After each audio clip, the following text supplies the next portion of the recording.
אז דיברנו על חיבור לטבע ועל יצירה בטבע, ואליק פלמן כבר הפך את זה לממש דרך חיים. השטח שבו הוא גר מספק כמעט את כל מה שהוא צריך. מה זה אומר? מיד נבין. שלום, אליק. שלום, שלום. אז אתה גר במה שנקרא משק אוטרקי. כן. מה זה אומר? אוטרקי זה עצמאי. זה מקום עצמאי שהוא מספק לעצמו את האוכל, את האנרגיה, הוא מנותק מהרשת החשמל, מרשת הביוב. בעצם הוא עצמאי. ירקות? גם. פירות? נכון. חלב? לא. יכול להיות. זה עניין של בחירה. אבל אתה לא צורך חלב, אז אני מניח שגם לא בשר. נכון. זאת אומרת, אתה טבעוני. כן. יש לי דבורים, אז יש דבש, זה לא טבעוני. אבל קמח? ברור. אתה מייצר לעצמך את הקמח? נכון. מה אתה אומר? כן. רגע, את הבית בנית לבד, נכון? לא לבד, אבל עם עוד בעצמך. חברים, אנשים, כן. יפה, אז באיזה חומרים השתמשת? מה שיש בשטח, זה עצמאי. זה צריך להיות עצמאי. בונים ממה שיש בארצנו, בכל מקום בעולם, באופן מסורתי. מה יש? יש דשא, ממה בנית את הבית? הלוואי שהיה דשא. יש לנו בעיקר אבנים, כן. אדמה, כן. קצת עץ. כן. אז מזה בנוי הבית. אדמה, עץ, אבן, ולבידוד צמר כבשים, ויש גם דייסת קורנפלור בשביל לאטום את ה... קורנפלור זה מה שאוטם לך את הבית? לא, זה מה שגורם לאדמה לא ללכלך אותך שאתה נשען עליה. ויש גם הרבה זבל סוסים, זאת אומרת, קקי של סוסים. כן.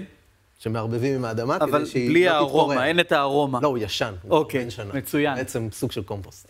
איך מתחילים בכלל דבר כזה? היה לך ידע מוקדם? היית צריך ללמוד? הייתי צריך ללמוד הרבה. אני בא ממסורת עירונית, גדלתי בעיר כל חיי. אז כן, הייתי צריך ללמוד, התנדבתי בחוות, התעניינתי, קראתי, ובסופו של דבר צללתי. היו הרבה הזהרות שהזהירו אותי, אמרו, חייב להיות המון ידע לדבר כזה, אתה לא יכול לעשות את זה בלי... זה לא ילך לך, אתה תיכשל בטוח, אבל מה שהחזיק אותי ונתן לי ביטחון זה שידעתי שאנשים מאז ומעולם עשו את הדבר הזה, לאורך עשרות אלפי שנים חיו בלי ידע מוקדם, אז כנראה זה לא יכול להיות מאוד מסוים. עכשיו, אתה אומר שגדלת כילד עירוני, כן. ואני תוהה אם המעבר הזה הוא מעבר אחד של בוקר בעיר אחד, או כל פעם התקרבת יותר ויותר אל דרך החיים שאתה חי היום? לא, זה הדרגתי. זאת אומרת, קודם כל כילד תמיד פעפע בי הרצון הזה מאוד להיות עצמאי. אני חושב שהרבה ילדים חולקים את זה, להיות אוטרקי, להיות עצמאי, שלא יגידו לי מה לעשות, שאני אחראי על עצמי, ואז אני לא חייב לעשות. זה אולי בהקשר של איך אני מעביר את היום, אבל פה אני מדבר על זה שאתה ממש מקיים את עצמך באופן עצמאי. נכון, ואז אם אתה רוצה להיות עצמאי, אתה צריך ללמוד להיות עצמאי, כי לא מלמדים את זה בבית ספר. כן. מלמדים דברים אחרים.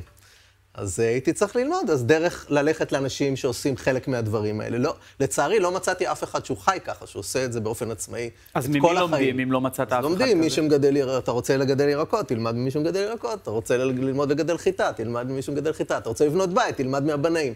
וככה... אבל הבנאים לא בונים כמו שאתה בנית, הם בונים בשיטות אחרות. נכון, אז... הם לא משתמשים בזבל סוסים ובקורנפלור. נכון, אז יש לנו גם ידע על מסורות, גם כן יש פה ושם בנאים שכן רוצים לבנות ככה, בונים בנייה בבוץ ובנייה באדמה, באבן, וגם ממציאים חלק ומקווים שזה יעבוד.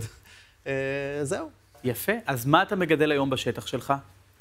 מה אני מגדל? כל מה שהאדמה מגדלת, האדמה המקומית. אם הייתי עושה את אותו פרויקט בסין, אז הייתי מגדל דברים אחרים. בכל מקום יש את התנאים האקלימיים שמתאימים. אני מניח שזה גם עניין עונתי, נכון? בכל עונה בטח יש לך דברים אחרים שאתה יכול לאכול. בוודאי. אז למשל, אני מגדל 40 סוגי ירקות עונתיים. זאת אומרת, בכל רגע נתון יש משהו כמו 15 סוגי ירקות, ולא את כל ה-40, לאורך השנה. אבל זה כיף, כי אז מתגעגעים, לא כל הזמן יש הכל. וגם ככה יש יותר מדי. אז... עכשיו, הבנתי שבמסגרת החקלאות הזו שאתה מנהל לעצמך, אתה לא משתמש בהשקיה בכלל. לא בדיוק, אבל כמעט נכון. 80% מהשטח אני לא משתמש בהשקיה. זאת אומרת שזה החיטה, הקטניות, פול, חומוס, דברים שהאדמה הזאת אוהבת לגדל, שהם טבעיים פה ומקומיים. זית, שמן זית, עצי זית, כל הדברים האלה גדלים בלי השקיה. גן הירק, שהוא רק חלק קטן, הוא 1/5 מהשטח, שם אני משקה בקיץ, כמובן, בחורף לא צריך להשקות. אז יש חלק מאוד קטן בגן שמושקה, והוא נותן את השפע של הירקות. ואם נניח לא עלינו יש שנה שאתה הרי לא יודע מראש שזאת תהיה שנת בצורת, אבל אתה רואה שחולפים הימים ואין גשם, מה? בכל זאת משקים? זה מה שקרה השנה. אגב, לפחות איפה שאני מגדל בגליל, המערבי, היה שנה שכונה יחסית, ואכן הפול היה לא כל כך טוב, דווקא החיטה גדלה מאוד יפה, כנראה שזה הספיק לה, ולכן אנחנו כל שנה צריך לגדל קצת יותר, ולשמור בדיוק לשנים שכונות כאלה. כמובן שבימינו זה לא כמו פעם, בימי קדם, שבאמת אם הייתה בצורת ממושכת של כמה שנים, אנשים רעבו, תמיד יש את הסופר שאפשר במקרה חירום ללכת אליו. אז אין פה סכנת חיים אמיתית. עוד שנייה, אני רוצה לשאול אותך על ביקורים בסופרמרקט, אבל לפני זה אני רוצה לשאול, אתה הרי משתדל שלא לזרוק את מה שאתה מגדל, אתה משתדל לגדל בדיוק מה שאתה צריך בכמויות. איך אתה יודע לכמת את הדבר הזה? איך אתה יודע להתארגן על זה מראש?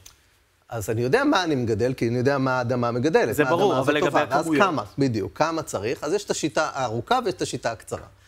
השיטה הארוכה זה לשבת ולחשב בדיוק, ויש כל מיני, צריך ממש עם מחשב להשתמש ולדעת איזה ערכים תזונתיים הגוף שלנו צריך, ולכן כדי לבנות איזשהו דיאטה שהיא מאוזנת ובריאה.